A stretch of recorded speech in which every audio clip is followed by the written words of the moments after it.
Ladies and gentlemen, welcome to the El Cajon City Council meeting. The meeting is called to order, and I'd like to ask the city clerk to please call the roll. All council members are present.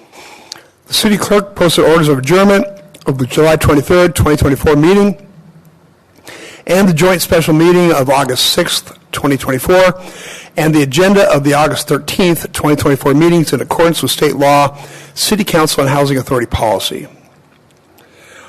Before we get started, let's start with the Pledge of Allegiance, followed by a brief moment of silence. Would you all stand with me for the pledge and then remain standing for a brief moment of silence after? I pledge allegiance to the flag of the United States of America and to the republic for which it stands, one nation, under God, indivisible, with liberty and justice for all.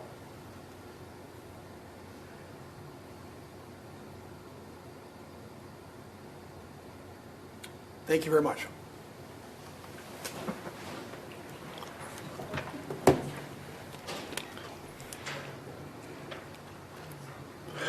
Chris Berg, our Marketing and Engagement Manager, will share with us now about the 2024 National Night Out, and he's going to give us a recap and tell us about our sponsors.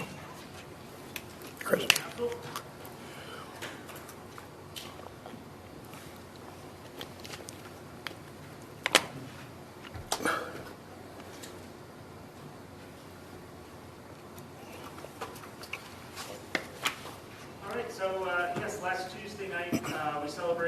National Night Out at Parkway Plaza. It was a phenomenal event.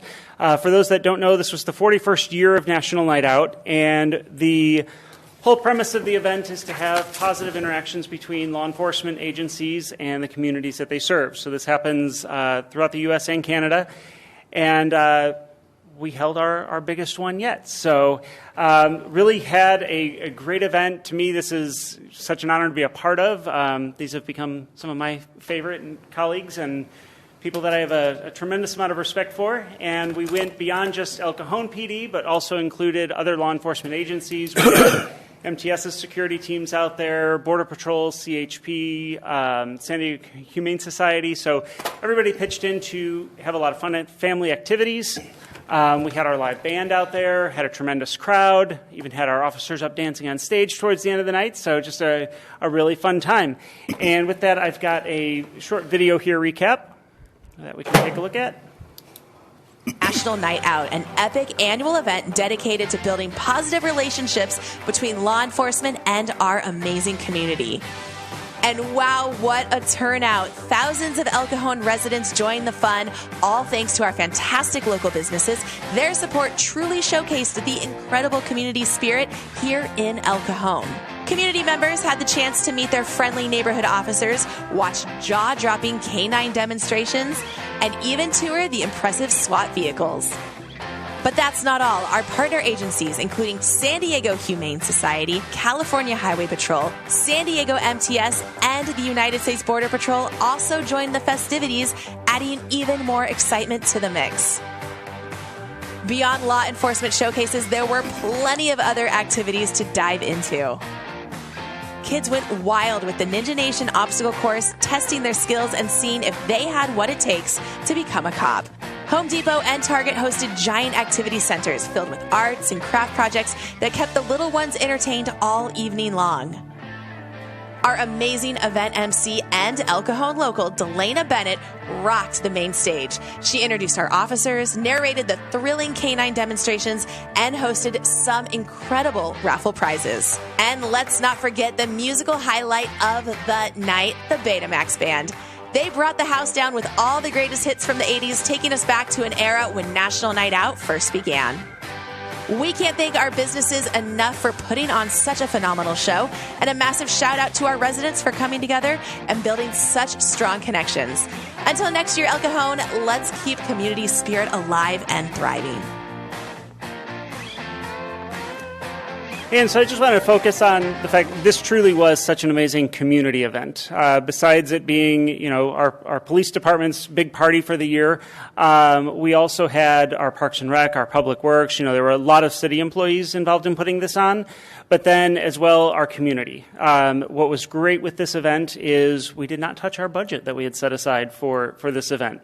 Our community sponsors came in. These are our chief and above level sponsors, our big ones, but the list goes on of not only local businesses, but individual volunteers that came out to make it happen. So I just wanted to especially recognize these ones because it did put on quite an event and drew in thousands of our El Cajon locals for a fun night out. So with that, any questions that you guys have? Oh, thanks. All right. Very good job, as always. All right. Thank you. Thanks. Yeah, we can clap for Chris. All right, agenda changes. Staff, do we have any agenda changes? No, sir. Council members? All right. We're now at consent items. Consent items are routine matters enacted by one motion. According to the recommendation listed below, with the concurrence of the City Council, a council member or person in attendance may request discussion of a consent item at this time. Council members, do you wish to pull any of the consent items? Staff? No, Mr. Mayor. Angela, do we have any speaker cards for consent items? No speaker, sir. Make a motion then to approve the consent items. Please vote.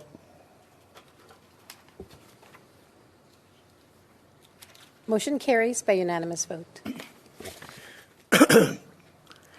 That brings us to public comment. At this time, any person may address a matter within the jurisdiction of the City Council, Housing Authority, successor agency to the El Cajon Redevelopment Agency that is not on the agenda. Comments relating to items on today's agenda are to be taken at the time the item is heard. State law prohibits discussion or action on items not on the agenda. However, City Council and Housing Authority members may briefly respond to statements or questions, and an item may be placed on a future agenda. Angela, do we have any speaker cards for public comment? Yes, we do, sir. We have two. The first one is Brenda Hammond.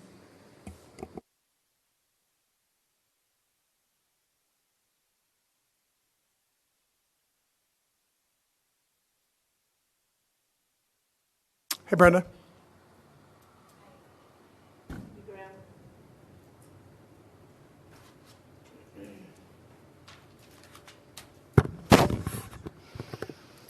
So my message today is, if you see something, say something. I was looking back on my book notes, and I was reminded that 23 years ago this week, I sat with a man at a coffee shop while he told me how much he hated America and how badly he felt he was being treated, and he thought that this was the land of milk and honey. My answer was, why don't you just go back home? He turned to me and he said, honey, there's going to be an emergency in your United States. After 9/11, I found out who that dude was. And he's trying to get out of the death penalty now. But first, I got to tell you this. I didn't crack. And I'm not going to, Mayor Wells. I can't be one of your patients. So here's the fun stuff. For physical therapy, I learned in a pain clinic class how to use balloons for stretching and, helping chronic physical pain that I have. So when I'm done with them, I don't know what to do with them. I don't want to pop them. So I bring them to the concerts. And that's when you see the balloons all flying all over the place because the kids love them. They're waiting for the music to start. They're bored. So they're knocking the balloons around. So I just wanted to share that with you. I try to pick up the popped ones. Sorry, Public Works. Thank you. Thank you, Brenda.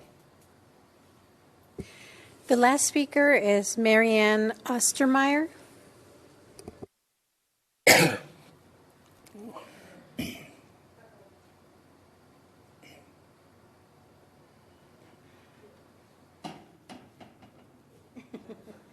It's okay. We're good. Hi, Mary. Will you pull the mic? Totally off the cuff. Okay. But I think that we need to give warning. In ancient Greek, there was the Trojan princess Cassandra, who was given the gift of foreseeing the future, but nobody believed her. Apollo would not allow her to be believed. I'm here because I'm giving you the warning. I live on 1114 Evilo Street. The Interstate 8 freeway runs right behind my house. Naranka Elementary School is within blocks of that area, that overpass. There are 4 areas, 4 quadrants. Now, I am best buds with Caltrans. I know 3 or 4 people. I have talked to the senator's office. I have been with so many agencies, I cannot tell you. That whole area is so dangerous. What happens is, and it's not just transients. The thing you guys don't understand is with the transients, with the homeless, there are embedded criminal elements. There are drug dealers that are there. There are thieves that are there. So there's a very dangerous group that's embedded themselves in this arena. What happens is it's not El Cajon's jurisdiction unless it comes on my property. But what happens is Caltrans will come with Highway Patrol. They clean out the area. The next thing we know, the whole area will again, the fencing will get cut. The elements come in, the drug dealers come back because they're making their runs. Okay, they come back, Caltrans cleans up, Highway Patrol kicks them out. The next day, guess what? The fences are cut again. It is so dangerous for those kids to walk to school, to Naranka School in that area. I am telling you, when a child gets raped, when a child gets murdered, when a child gets kidnapped, it is on all of us. It is going to be on every single one of us because we have not worked together to figure out how to solve the problem. The fencing is not working. Government is not working. Caltrans is spending, I don't know how much money to replace that damn fence and then to have it cut every single time. On my way over here, I saw the fence had been cut again. Okay, school starts, by the way, on the 15th. The fence had been cut again. There were 10 people entering behind my house area. Now, let me tell you the other reason I'm trying to stay without crying. I hear all this stuff going on behind my house. I have now invested like $30,000 in my backyard. I have a barbed wire fence and then a Trek fencing. Okay, I have security all over the place. So I hear all this stuff going on behind there. I heard digging this week. Last week for like 4 hours. I have no idea what they're digging, what they're doing. I don't know. Okay, my big dog barks to alert me where they are. Okay, so I heard about 3 weeks ago or so, we're gonna poison that damn dog. Okay, I heard that behind my house, so I've been watching him very carefully. Well, guess what happened Friday night? He got poisoned. Okay, Saturday morning I'm rushing him to emergency. Okay. 2 days, 3 days in intensive care in the hospital, $6,500, okay? He's back home, all kinds of meds and stuff. If a dog is poisoned, what do you think they're going to do to a kid that's walking to Naranka School 2 days from now? That area is still not secured. It's still not okay. And I don't know what act of God it's going to take to get agencies to start working together to get decent fencing there like you have at Parkway Plaza. Caltrans put up a fence for a vacant lot. I guess the priority for a vacant lot is a hell of a lot better than a priority for kids walking to school. I saw a poor mom about a month and a half ago walking with her 3 little kids. True story, okay? She was walking through that overpass area, saw a crazed man jump out at her, and of course, she couldn't see it because he's hidden, but he had his big enough hole to take and jump out at her and start lurching towards her. That's not safety in El Cajon. It's going to be on all of you guys. It's going to be on every single one of you people when something awful happens. So I'm asking you, I'm pleading with you. I'm saying, help work together with Caltrans, with Highway Patrol, with the El Cajon Police Department, Get resolution. Get decent fencing in there like you have for over by Parkway Plaza. Like the vacant lot with the guy who's going to be building $1 million homes. Where I live is a Section 8 housing area. We're poor, okay? My guess is this would not be going down if it were Rancho Santa Fe. And we all know that. We all know that for a fact. So why am I here? I was a teacher for almost 40 years. I feel guilty when I see those little kids walking to school, and they will be walking to school and they will be walking home. And they're going to be walking past the most miserable environment in the world. They're going to be walking past drug dealers. So don't give me this thing about say no to drugs, because it's all on us when something really awful happens. So here I am, 73-year-old senior citizen Cassandra, giving you all warning. Get your acts together. Figure out how, as agencies, you're going to work together to get resolution. Because I've talked to Caltrans. I'm now on first-name basis with Tyler Hicks. And when I got the email from him, well, Marianne, we're not going to get the new fencing because the fencing is in order that it was requested. Now, if that's the state of California's policy, instead of priority near an elementary school, that's a big problem. That's like, what the hell are you doing? You know, what are you even thinking? So, Sybil, you know, the Cassandra thing, I'm giving you warning.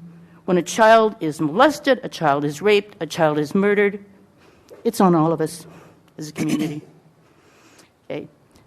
Dog is going to live, but if a dog is poisoned, guess what? What do you think they're going to do to a kid? Okay, that's it. Well, thank you for coming. Graham, did you want to say anything, Graham? Oh, no. Oh, okay. I mean, the council is aware. We work well with Caltrans. Caltrans has actually put a lot of resources in El Cajon recently. They've put on a lot of fencing, and it is based on priority areas. But like all homeless issues, we just keep pushing the problem. I know the governor came out, get on my high horse, the governor came out and said, cities take care of homeless. Well, there's nowhere to go, right? And so we just push people around from place to place. And as Caltrans has put in fencing where they should have, it's now pushed it into this area.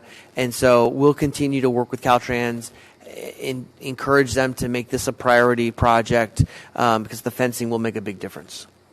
Without being rude, 2 days before school starts, kids are going to be walking to Naranka So, School. I- You are all parents, grandparents. Think about that. I understand, and actually, I'm very sympathetic to everything you said. Graham, I'd like to set up some kind of a task force on figuring this particular problem out. If we have to meet with all our elected representatives from Sacramento, let's put all our resources into making this one fixed, because she's right. Once a child is hurt, all of our reasons for not having the jurisdiction to do anything are going to mean nothing. So thank you for bringing it to our attention. I mean, not that it's the first time we've heard it, but No, thank you. I appreciate it. Thank you. Dog poisoning pretty much. Yeah, I'm sorry that your dog was hurt. That's terrible. Yeah. Ms. Ostermeyer, Sandy Hood contacted me about that. I drove by there, and I've been by there 3 or 4 times to look at that because I know where your street is. Can you tell me if I'm going down First, going north on First, and I see a villa there, and I see the overpass there, where exactly are we talking? Because I've driven by there and I didn't see anybody. So what happens is, and it depends upon when you go to see them too. So there's the overpass, and the overpass has fenced areas on either side. Right. Okay. This side as well as crossing First Street and that side. Okay. My area is basically inhabited with the criminals, thieves, okay, some of the crazies, okay, and some of the drug dealers. But on the other side, you know, that's where a lot of the drug stuff goes on. Because they will take, and I'm just being honest, they will take and they will move whatever they're doing from one area, they cross the street, and then they have access to the other side of the freeway. Now, I have heard on my side, okay, I'll be honest, they're saying, when is the next shipment coming in? I'm assuming they're not asking for Amazon shipments, okay? Right. I mean, I'm not even joking on that one. I say that with a little bit of satire, but it's like, and when you're digging for 4 hours last week, What are they digging? What are they doing? What are they planning to put back there? So- that is just bizarre. So then I talked to Highway Patrol, and I have their like 24-hour number. But then they're so overwhelmed. It's like everybody's so overwhelmed. But the thing is, if you work together, you don't get overwhelmed. You know, it's like you all have connections. You all have kids. I'm pleading right now because of the elementary school kids. I am so worried for those kids. And it's gotten so much worse the past 3 months. I mean, I saw coming here. I just saw them open up the gate. They have the gate so that they just literally open up the stuff. And I saw 10 people plow all the way back there behind my house here. I have no idea what they're doing. So to just clarify, and because I don't want to take any more time, but I just want to make clarification. You're on the east side of... Well, I'm on the Evalo side. So there's Evalo side, there's Narenka side. Okay. So I'm on the Evalo side. Okay. Okay. And then the Narenka side, of course, is where the school is. Okay. Thank you very much. I just wanted to clarify that. Okay. Thanks very much, ma'am. Well, Yeah, thank you. we have a way to contact you. You've sent me emails before. Yeah, and Steve Price has done a story, Channel 8, working for you, and he's going to be really upset when it comes out because I think he's expecting a more secure area when school starts, and it's not. It's not secure. Thank you. All right. Was that it for public comment? No other comments, sir. All right. There are no written communications on public hearings and no public hearings on today's agenda. Council, hold on a second. We have 5 administrative reports on today's agenda. Item 13 is for an all-way stop sign on Gina Avenue and Joliet Street. And I'll ask staff to tell us about this. Hi, Maria.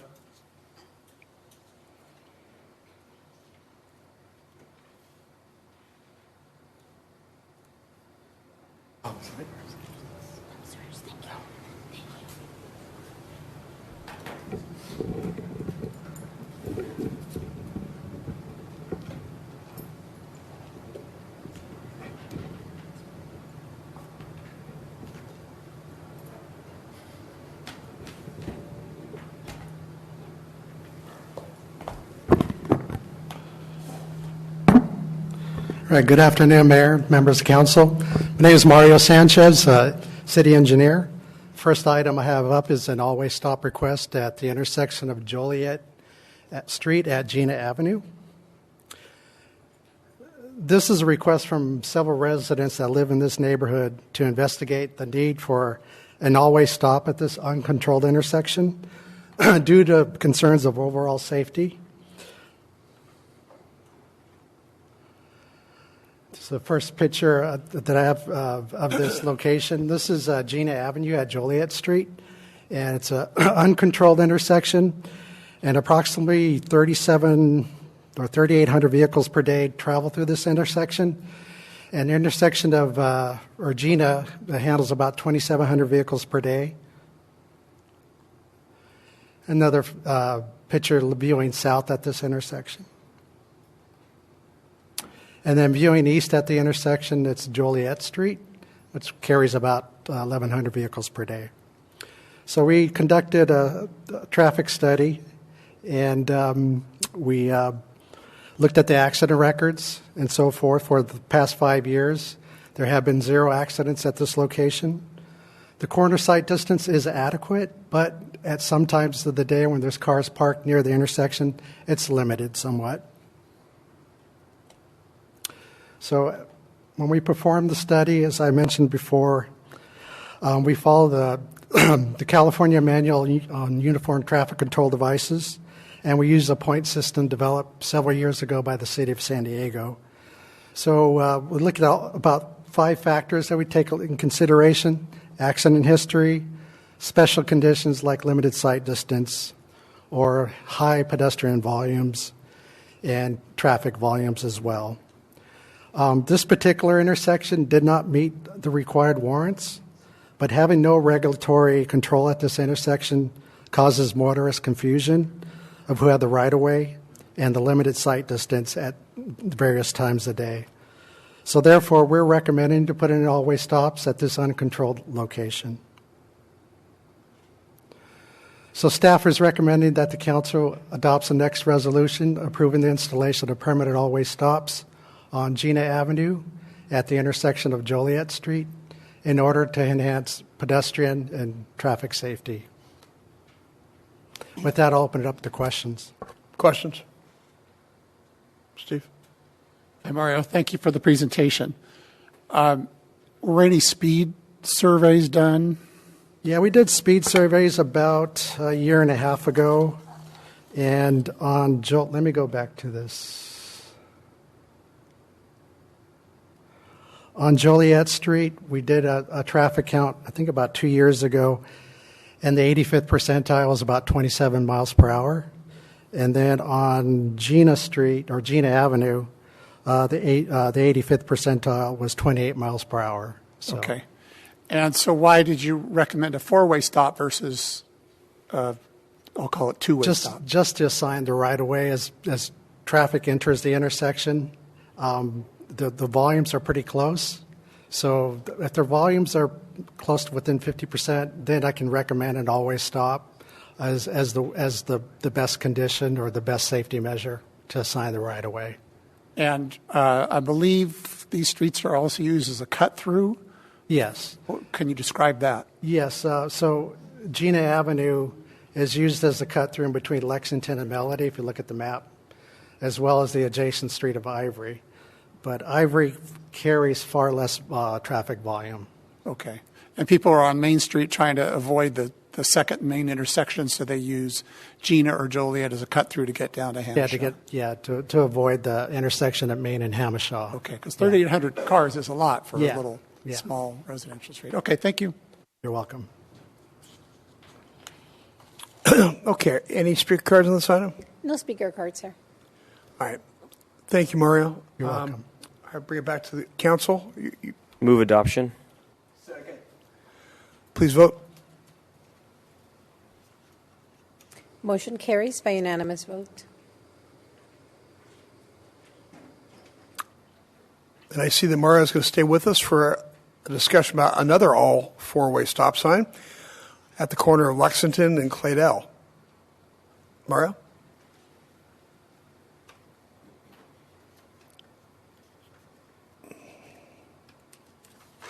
All right, again, Mario Sanchez, city engineer. This location was came to our attention by a resident through our My Civic app, and this location's at Lexington Avenue and Claydell Avenue. So if you're familiar with Lexington, it's used as a heavy east-west corridor. It's just south of Main Street, and then Claydell is a north-south residential collector type of street.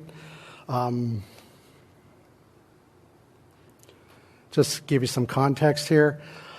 There's roughly 9,500 vehicles that travel through this intersection per day, and about 5,900 vehicles per day were recorded on Lexington Avenue, and another 3,600 vehicles are traveling per day on Claydell. So right now there's stop signs on Claydell, but none on Lexington.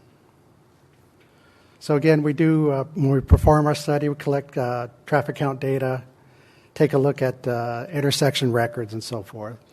And we did a 5-year accident history at this location, and there have been 12 accidents that have occurred, and 3 of these accidents were related with the vehicle versus a pedestrian. So we also measured the quarter sight distance. It's adequate for vehicles to safety and cross the intersection, but again, when we ran our warrants, we used the City of San Diego and the California Manual on Uniform Traffic Control Devices, and a minimum of 30 points out of 50 is required for the installation of an always stop. This particular location, we scored 59 points, so 9 points over the maximum threshold of this location. So with that, we're recommending an always stop at this particular location. And let me go to my recommendation, that the City Council adopts this resolution approving the installation of permanent always stops on Lexington Avenue at the intersection of Claydell Avenue. and in order to enhance pedestrian and traffic safety. So with that, I'll open it up to questions. Thanks, Mario. Any questions? No. Speaker cards? No speaker cards. All right. Then back for City Council to make a motion. Move adoption. Please vote. Motion carries by unanimous vote. Thank you. Thanks, Mario. Item 16 is a report on a fire engine outfitting. Staff will share with us about this. Hello. Sorry, Mr. Mayor, did we want to do item 15? Did I skip it? Yes. How about item 15 is Service Provider Update Program, and you will tell us about that. Thanks, Noah.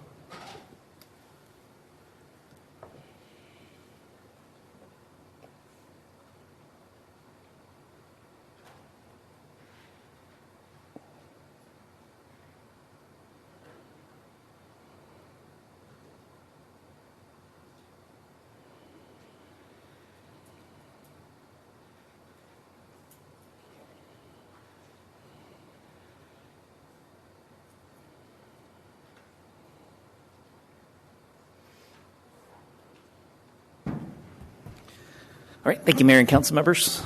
Again, Noah Alvey, Deputy Director for Community Development. I'm here today just to provide a update on our service provider program. So just as a reminder, this program was initiated by the City Council back in April of 2023, and it was really in order to address some of the secondary effects that were occurring with housing placement inside of lodging establishments that the city was experiencing last year. So the service provider definition is shown here. Really, it just boils down to being primarily agencies or organizations that provide services to homeless individuals or people that are at risk of being homeless. The program that was approved by the City Council did require service providers to obtain a special operation license. So in conjunction with that, it also required monthly reporting. So the service providers are required to report on the number of participants served, the location where individuals were previously homeless, the number of discharged participants, and then the average daily rate paid for the housing of each participant. So after over the last 11 months or so, we've had a total of 10 service providers that have become licensed. Here we show their approval dates. We've been working with each of those over the last 11 months in order to get through legal issues and make sure that they were getting their applications in and complete. I did want to highlight not all of these service providers are actually placing individuals within lodging establishments. Some entities like Doors for Change, they just go out and provide services and try and connect homeless individuals with services, so they're not actually putting people into lodging establishments. So there were 5 primary lodging establishments that we've been working with over the last year. These 5 lodging establishments were the ones that had high levels of calls for service. We've been working with them through the Planning Commission, either through updating their conditional use permits or looking at new operation standards.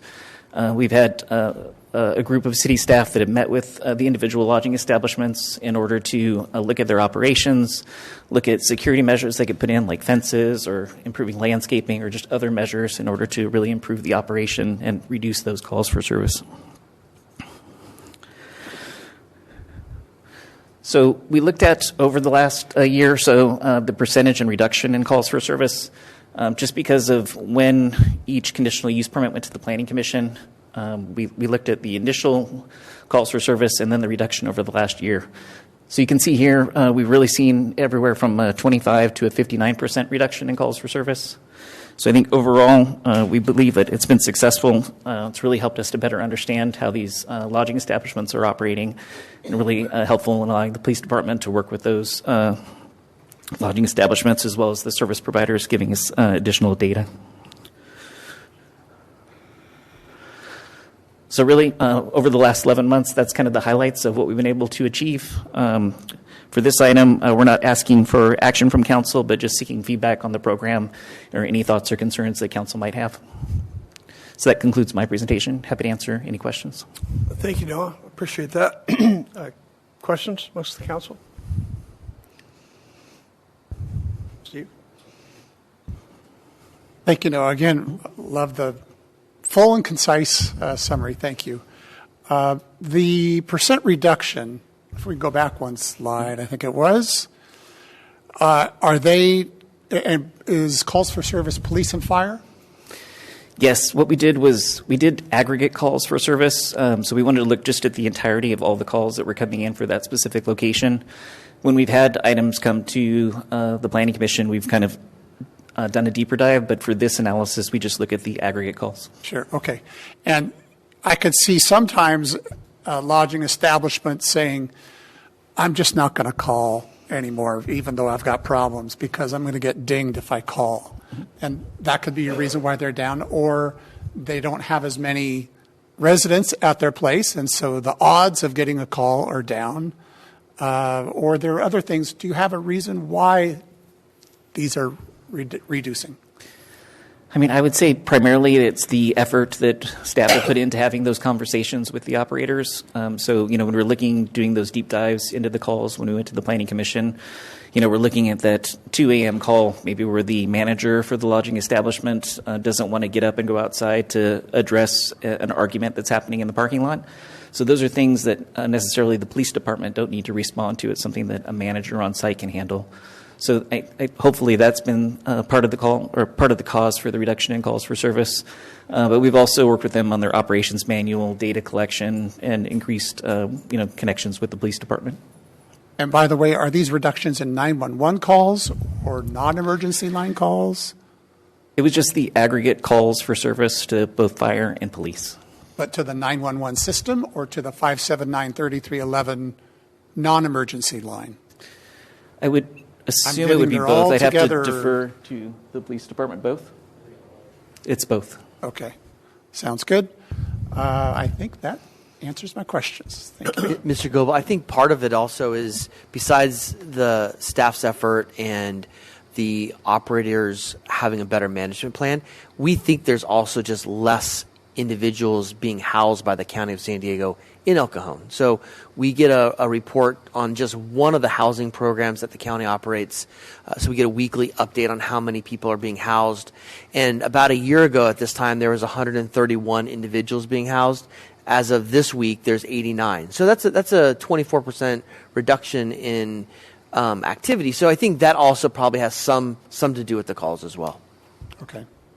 I think they're great statistics to have. It's good to know why they're reducing. I think staff has done a great job in managing this. This is only better for the public that you have fewer calls for service, and it's better for our emergency responders because they truly have availability to deal with more urgent situations, perhaps. So it's a great outcome. Along with what Steve's saying, is there an independent variable such as felony arrests or assaults that can be measured this year versus last year versus the year before to get a sense of how much serious crime has reduced? We didn't look at that for this analysis. We're just kind of looking at the higher level aggregate data. But if that's something that council would be more interested in, we can definitely report back. I would be interested because I even though the statistics look good, they could mean, I think the most logical one is that they've all gotten together and said, when we call the police, we get in trouble. And so let's not do that. Yeah. So, but you couldn't, if, say, for example, felony assaults, that's going to happen regardless of who calls or who doesn't call. So, not that I'm that worried about it, but I think it would satisfy my curiosity. But, yeah. I guess I do have a question. Anecdotally, from a staff perspective, does it seem like these operators are taking more responsibility for their property, whereas in the past this all came to fruition because we're getting calls and public comment from the public saying, I live next door across the street, my kids are walking to school, and there's fights and drug deals and all this stuff. And so anecdotally, does it seem like the operators are taking responsibility for their properties? I would say at a high level, yes. One good example would probably be the Relax Inn on West Main Street. So that was a location where we went out with the police department, other departments and met with the operator on site.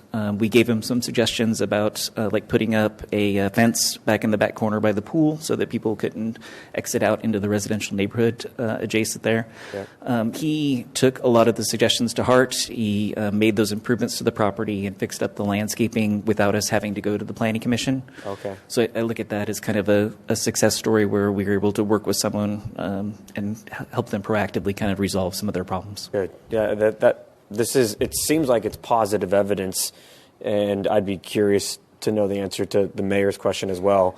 But yeah, it seems like a great program that we've implemented to address the crime and massive amounts of calls for service to police and fire at these establishments that were just really a public nuisance. So great job. Thank you for putting in the extra effort. Okay, thanks, Noah. Appreciate that. Thank you. Any cards on this? No cards, sir. Okay, bring it back to the City Council. I think the program as it is now is operating with the intended outcomes that I wanted to see, is these owners taking more responsibility for the activity and the residents on their property, and not having such a detrimental effect to the businesses around it, the homes around it, the community around it. So I don't have any desired changes to be made to the program. Do you need a vote or just a direction? Just direction. Just wanted to answer any questions, and we'll get you some data about the violent crime as well. So we'll get that to you separately. Gary? Oh, I agree with you, Mr. Mayor. I'd like to see the more data on the violent crime. It gives us a better picture. Okay. Okay, then let's move on. Item 16 is a report on a fire engine outfitting, and staff will tell us about this.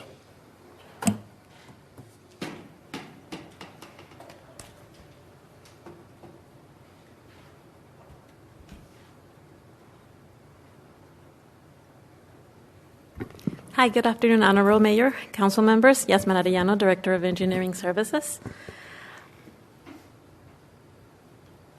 In November of 21 and April of 22, the city received funding from the San Diego River Conservancy Wildfire Early Action Program in the amount of $3,125,000. Task 7 of this grant is to purchase fire hazard mitigation equipment. On April of 2022, the City Council approved the purchase of a Type 1 fire engine outfitted with wildland urban interface operations for $770,000. This fire engine was inspected by staff last June, and approximately $30,000 was recommended for changes and for outfitting accessories. $5,000 remained in the equipment task, and after careful evaluation, approval by our grantor, staff recommends Council's approval to transfer $25,000 from Task 3 to Task 7 and to purchase the fire mitigation equipment. And our Fire Chief, Ben Coe, is here to answer any specific questions about the outfitting equipment or changes, and I'll be happy to answer any questions about the grant. Thank you. Any questions for the Chief? No? Thanks. Appreciate that. Let me see if there's any speaker cards on this item. None, sir. Okay. Then back to Council.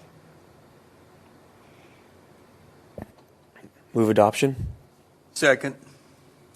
Please vote. Motion carries by unanimous vote. Thank you. The last administrative report, item 17, is a report on Proposition 36, and our City Manager, Graham Mitchell, will tell us about this. Mr. Mayor, I'm going to go ahead and take this report. Thank you, Prop 47, as you know, was approved in 2014, and I think it's safe to say that the impacts of Proposition 47 have been an unmitigated disaster for cities across California, with an explosion in homelessness, rampant retail theft, and seeing the devastating effects of fentanyl. Despite this, neither the governor nor the legislative majority has the slightest interest in amending Prop 47 to address these issues. However, an effort was underway earlier this year from district attorneys across the state, including our own Summer Steffen, along with a group called Californians for Safer Communities, and they gathered enough signatures to put Prop 36 on the ballot. Prop 36 will restore felony theft charges under certain circumstances, along with providing mental health and addiction treatment, again, under certain circumstances, among other things that the proposition does.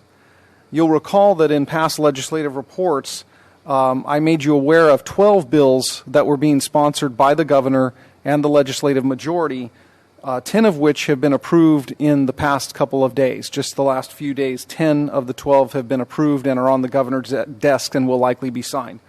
None of those do anything to Prop 47.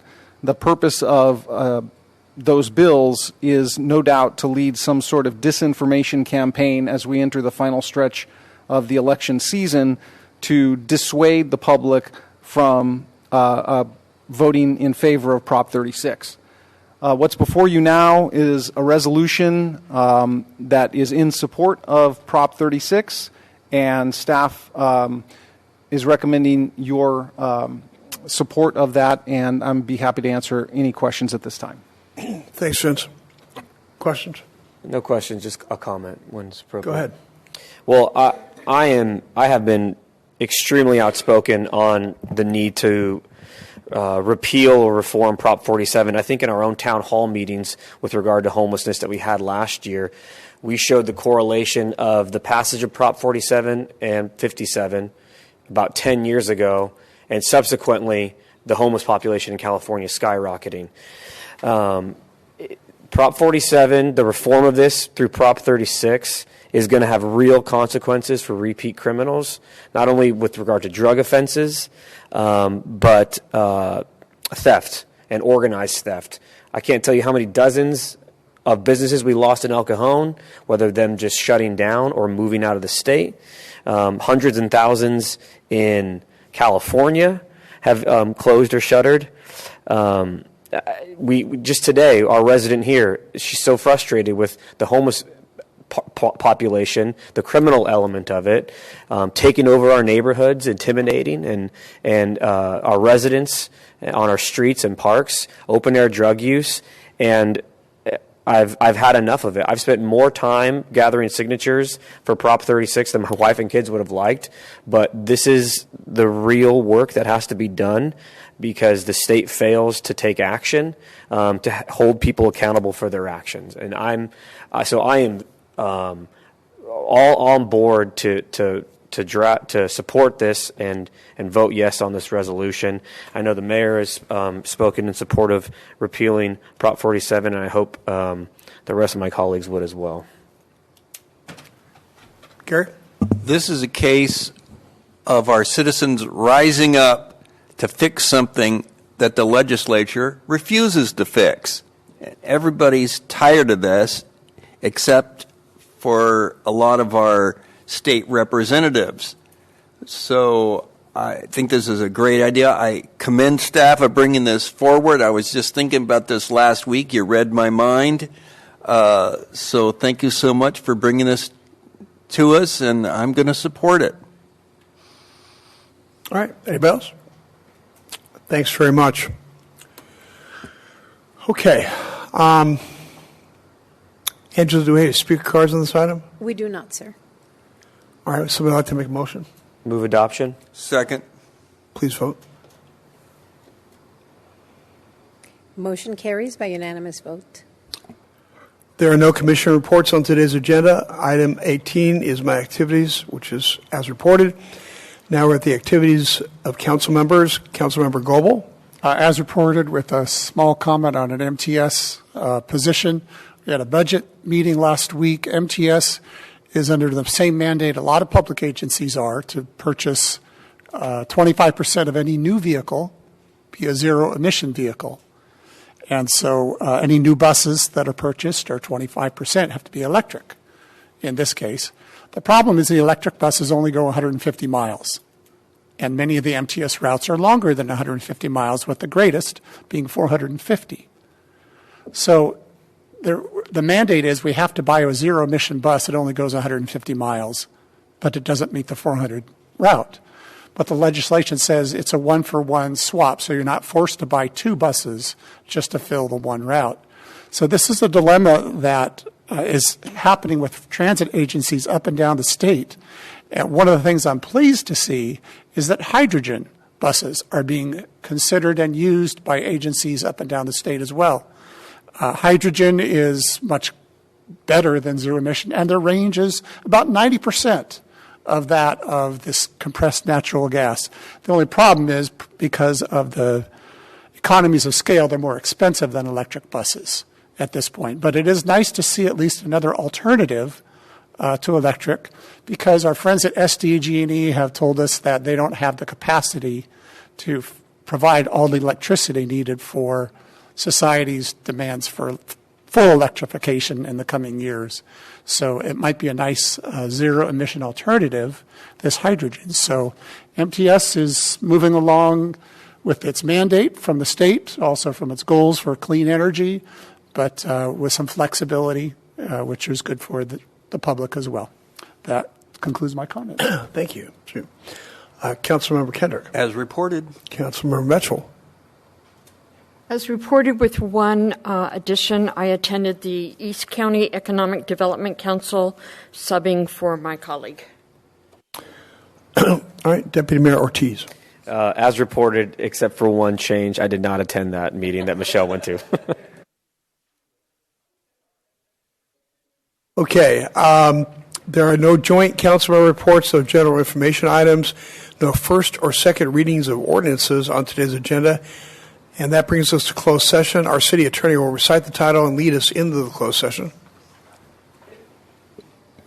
Thank you, Mayor. The City Council is going to meet in closed session on one item. It's a conference with real property negotiators pursuant to Government Code Section 54956.8. The property is located at 425 West Main Street, and the negotiating party is Jala Inc. and Hitesh C. Patel as the CEO. The city's negotiators are the city manager, assistant city manager, and city attorney.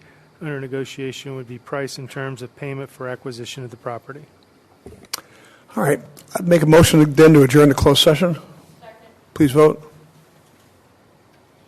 Motion carries by unanimous vote. All right. Ladies and gentlemen, we'll be back to conclude the meeting very shortly.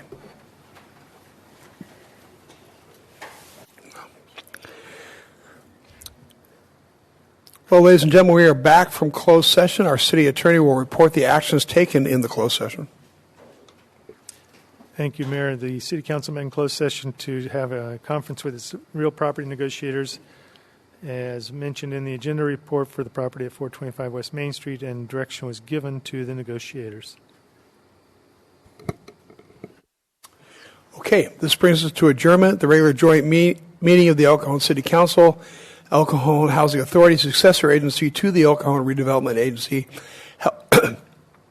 held this 13th day of August, 2024, is adjourned until tonight, Tuesday, August 13th, 2024, at 7 o'clock p.m. Thank you very much.